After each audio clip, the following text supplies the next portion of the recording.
সমাধান করার জন্য উস্কানি দিতে পারবে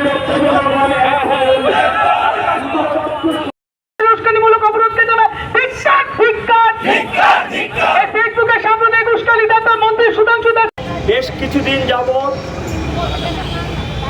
মানুষ সারা রাজ্যে একদিকে যেমন কোনো কাজ নেই, খাদ্য নেই, বন্যায় আক্রান্ত,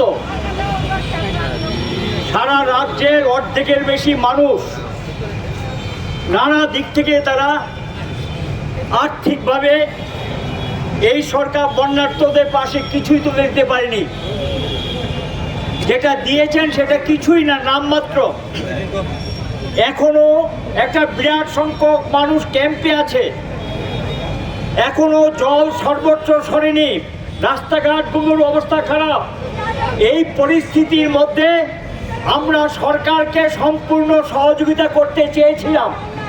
আমরা সর্বদলীয় সবাই বলেছি, সবাই মিলে চলুন বন্যার্তদের পাশে দাঁড়াই।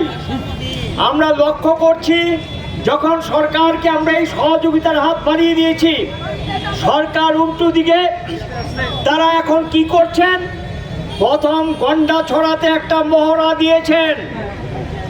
আমাদের রাজ্যের চিরাচরিত জাতি উপজাতির ঐক্যকে বিনষ্ট করার জন্য সেখানে গিয়ে উস্কানিমূলক কাজ হিসেবে ছোটোখাটো একটা বড় ঘটনা, বা ছোটোখাটো বলা ঠিক হবে না, এটা বড় ধরনের এখনো যে ঘটনা হয়েছে, বাড়িঘর যাদের পুড়েছে, ক্ষতিগ্রস্ত যারা হয়েছেন, তারা এখনো ক্যাম্পে, সরকার তাদের নিরাপত্তা এবং প্রয়োজনীয় যে দেওয়ার কথা তাদের ক্ষতিপূরণ হিসেবে সেই অর্থ দেয়নি, এখনো তারা ক্যাম্পে। এই অবস্থার মধ্যে আমরা লক্ষ্য করলাম এরা নতুন করে এখানে অসন্তুষ্টি তৈরি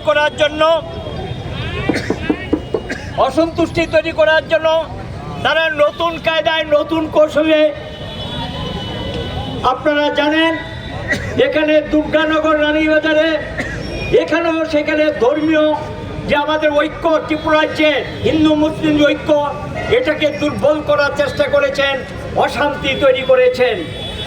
এবং সেখানে গিয়ে আমরা চাইছি শান্তি ফিরে আসুক, সরকারকে সহযোগিতা করছি। এই পরিস্থিতির মধ্যে রাজ্যের বিভিন্ন জায়গায় আমরা লক্ষ্য করছি বিজেপি সংগঠন, আরএসএস বাহিনী এবং বিশ্ব হিন্দু পরিষদ নানাভাবে বিভিন্ন জায়গায় উস্কানিমূলক কাজ তারা করছেন। আমাদের চিরাচরিত শান্তি সম্প্রীতি যাতে ক্ষুণ্ণ করা যায়। মানুষ যখন এ রাজ্যে গণতন্ত্র পুনরুদ্ধারের সংগ্রামে সামিল হয়েছে এবং মানুষের মৌলিক যে সমস্যাগুলো, এর মধ্যে জ্বলন্ত যে সমস্যা, মৌলিক সমস্যার মধ্যে সেই সমস্যাগুলো নিয়ে যখন রাস্তায় মানুষ যখন তার একটা বীজ চাইছে, এই অবস্থার মধ্যে আমরা লক্ষ্য করলাম যেখানে এখানকার মানুষ শান্তি সম্প্রীতি রক্ষা করতে এগিয়ে এসেছেন, এটাকে বিনষ্ট করার জন্য আমাদের রাজ্যের একজন মন্ত্রী, রানীবাজারে ঘটনা আমরা জানি, দুর্গানগরে যা হয়েছে, এখানে মন্ত্রীর উপস্থিতিতেই ঘটনা সংঘটিত হয়েছে। কোনো ব্যবস্থা সরকারের দিক থেকে নেয়নি, সেখানেও সম্প্রীতি বিঘ্নিত করার চেষ্টা হয়েছে। এখন নূতন করে আবার আমরা লক্ষ্য করছি সম্প্রীতি বিঘ্নিত করার জন্য আরেকজন মন্ত্রী একটা পোস্ট করেছেন, যেটা চূড়ান্ত আমাদের দেশের সংবিধান বিরোধী। একটা মন্ত্রী যখন শপথ নেয়, সে তখন ভারতীয় সংবিধানের প্রতি এটাকে রক্ষা করব, তার প্রতি আনুগত্য জানিয়ে তাকে শপথ নিতে হয়। ভারতের সংবিধানের মূল বিষয় কি?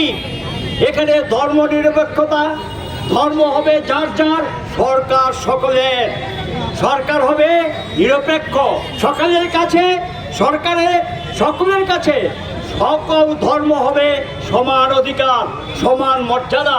এটাই আমাদের সংবিধানের নির্দেশিকা। একটা মন্ত্রী সেখানে শপথ নিয়ে কি করে এই ধরনের পোস্ট দিতে পারেন, যেটা আমাদের রাজ্যের যে সম্প্রীতি সেটাকে বিঘ্নিত করবে।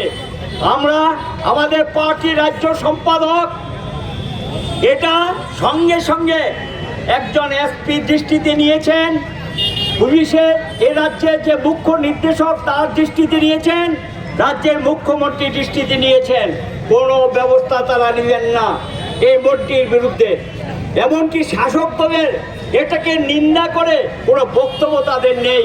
উল্টো কোনো নেতা বলছে যা বলেছে তা নাকি ঠিক।